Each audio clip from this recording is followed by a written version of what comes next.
નમસ્તે વિદ્યાર્થી મિત્રો, એક્સિલન્ટ એજ્યુકેશન ચેનલ પર આપનું સ્વાગત છે। આજે આપણે અભ્યાસ કરીશું ભાગ 3 સ્વ અધ્યયન પોથી ધોરણ 7 વિષય સંસ્કૃત પાઠ 8 સમય એટલે કે સમય। તો ચાલો અભ્યાસ શરૂ કરીશું। જો તમે ચેનલ સબસ્ક્રાઈબ ન કરી હોય તો સબસ્ક્રાઈબ જરૂરથી કરી લેજો, જેથી કરીને નવા વિડીયોના અપડેટ તમને તરત જ મળતા રહે। પ્રશ્ન 1, નીચે આપેલા શબ્દોને સુવાચ્ય અક્ષરે લખો, એટલે કે સારા અક્ષરે લખો। સુવાચ્ય એટલે સારી રીતે વાંચી શકાય તેવા અક્ષર। તો આ જે પ્રશ્ન છે મોસ્ટ આઈએમપી છે, દર વખતે પરીક્ષામાં પૂછાય છે। અહીંયા સુવાચ્ય અક્ષરની જગ્યાએ અનુલેખન આવું લખેલું હોય છે, અનુલેખન એવું પણ લખેલું હોય છે।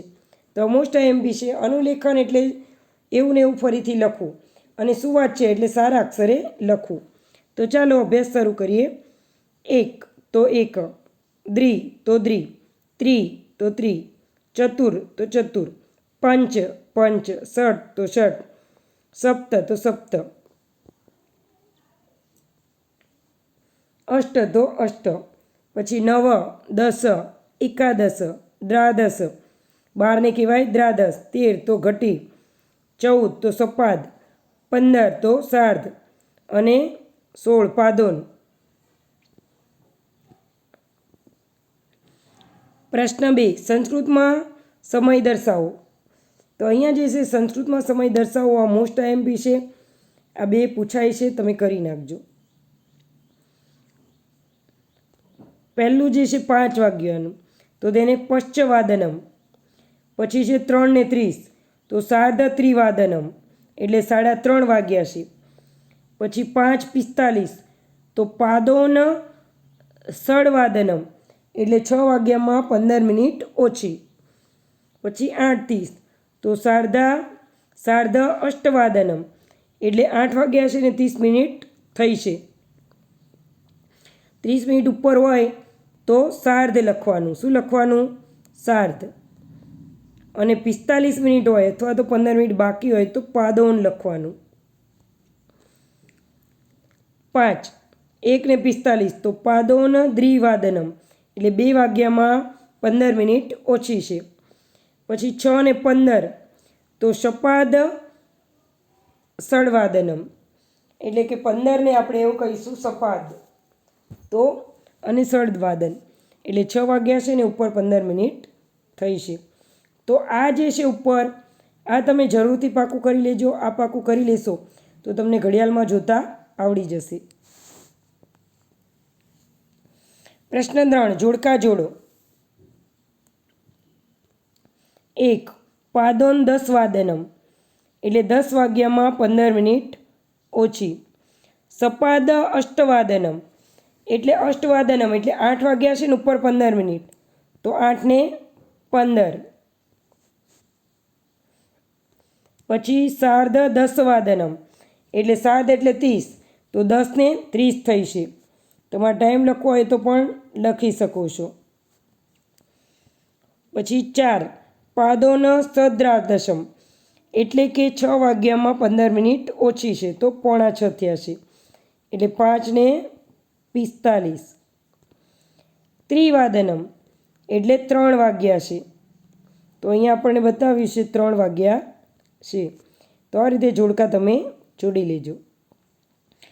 પ્રશ્ન 4, ઘડિયાળમાં સમય દર્શાવો। સાર્ધ ત્રિવાદનમ એટલે 3 વાગ્યા છે અને ઉપર 30 મિનિટ થઈ છે, તો નાનો કાંટો 3 ઉપર અને મોટો કાંટો 6 ઉપર। તેના પછી સપાદનમ વાદનમ એટલે કે સપાદ 9 વાદનમ એટલે 9 વાગ્યા છે ને 15 મિનિટ, તો નાનો કાંટો 9 ઉપર અને મોટો 9 ક્યારે વાગે? તો નાનો કાંટો 9 ઉપર હોય અને મોટો કાંટો 12 ઉપર હોય, તો 9 તો વાગી ગયા ને ઉપર 15 મિનિટ એટલે આ કાંટો પાછો ક્યાં જતો રહેશે? 3 ઉપર। 3 નંબર, પાદોન એકાદશ વાદનમ, તો એકાદશ વાદનમ એટલે કે પાદોન એટલે 11 વાગ્યામાં 10 ને 1 એટલે 11 વાગ્યામાં 15 મિનિટ ઓછી. તો નાનો કાંટો 11 ઉપર અને મોટો કાંટો 9 ઉપર એટલે 10:45 થયા છે. 4 ચતુર્વાદનમ એટલે 4 વાગ્યા છે તો સળંગ આવે. નાનો કાંટો 4 ઉપર, મોટો કાંટો 12 ઉપર. 5 સાર્ધ સપ્તવાદનમ એટલે 7 વાગ્યા છે ને ઉપર 30 મિનિટ થઈ છે તો 7:30 થયા છે એટલે નાનો કાંટો 7 ને 8 વચ્ચે, મોટો કાંટો 6 ઉપર. પ્રશ્ન 5 નીચેના પ્રશ્નોને ધ્યાનપૂર્વક વાંચી સંસ્કૃતમાં ઉત્તર આપો. 1 જો રાધાની ઘડિયાળમાં હમણાં 6 વાગ્યા છે, કેટલા વાગ્યા છે? 6. આપણે દોડતા જઈએ.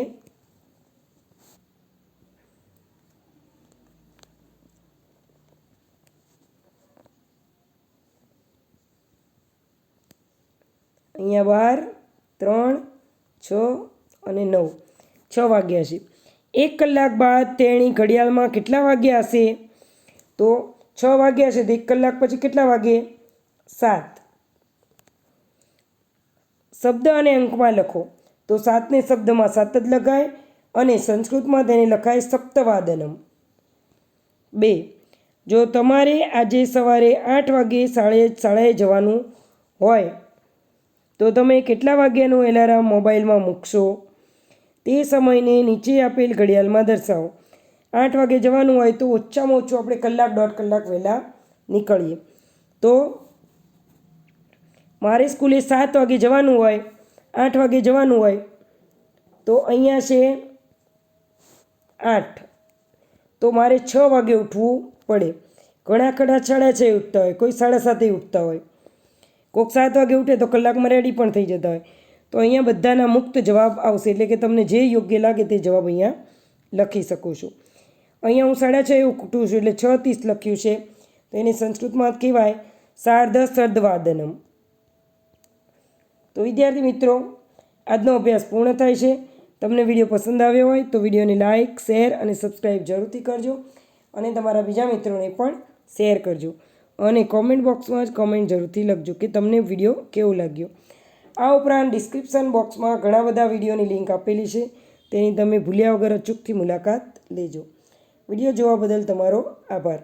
આવી અવનવી યુક્તિઓ, પ્રયુક્તિઓ, ગણિતની ટૂંકી રીતો વગેરે જાણવા માટે અમારી ચેનલ એક્સિલન્ટ એજ્યુકેશન સબસ્ક્રાઈબ જરૂરથી કરી લેજો. Thank you.